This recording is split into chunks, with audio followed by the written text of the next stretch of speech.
Um, we have been okay. I think a lot has changed since you last saw us. I don't know, it's been 7 months today, actually, since he passed away. So it's been a tough ride, but I think we've surprised ourselves with actually how okay we've been, which is good. It was a really weird feeling when it happened because, of course, like my dad's needs have become much greater than my mum's, and you wouldn't expect that, but he still thought he could walk, you know, so he'd get up and would fall, whereas, you know, with my mum, we know what's going on with him.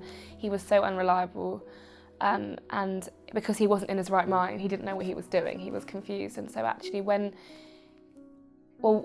first of all, it was crazy how peaceful it was. One day he just didn't wake up, he was just unconscious, and we phoned the hospice and they came within hours, like an hour maybe, came and had quite a good team of people that were giving us the options of what we could do at that point, whether we then stayed here or went to the hospice. And I think me, my mum and my brother had like a family meeting and decided actually we knew that he wanted to be here, so they supported us through that, told us the options, really made it clear that whatever we needed, any questions, anything, they were there, and they really advised us on exactly what to do.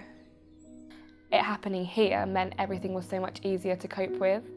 I don't really know why it was, but it was peaceful and it was the way that we knew he would have wanted to go.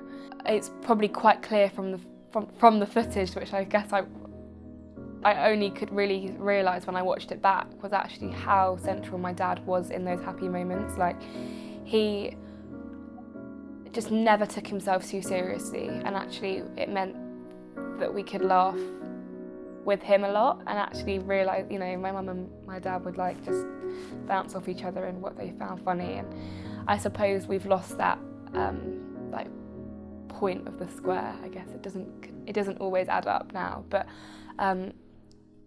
we still try, you know, we try and do things that we know, you know, even just sitting outside in the sun and just doing things that we did before, as much as we can.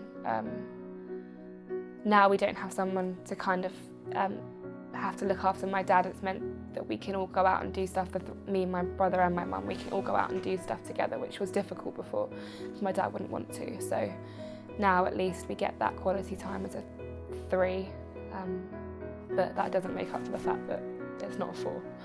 We still get visits from hospice nurses just to check up on us and how we're doing, and we really do know that if we had any queries about anything and if we needed help with an issue like that maybe hasn't developed yet, that we know that there's a point of contact like straight away. Like, we really do know that.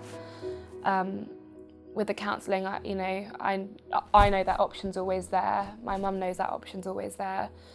And it's just an amazing place to know is there, like, to support us if we need it. And although I suppose we're not in as direct contact as we were when my dad needed that care and support, because everything's quite stable at the moment, we know that if anything changed, for the better or for the worse, they're the people that we'd tell.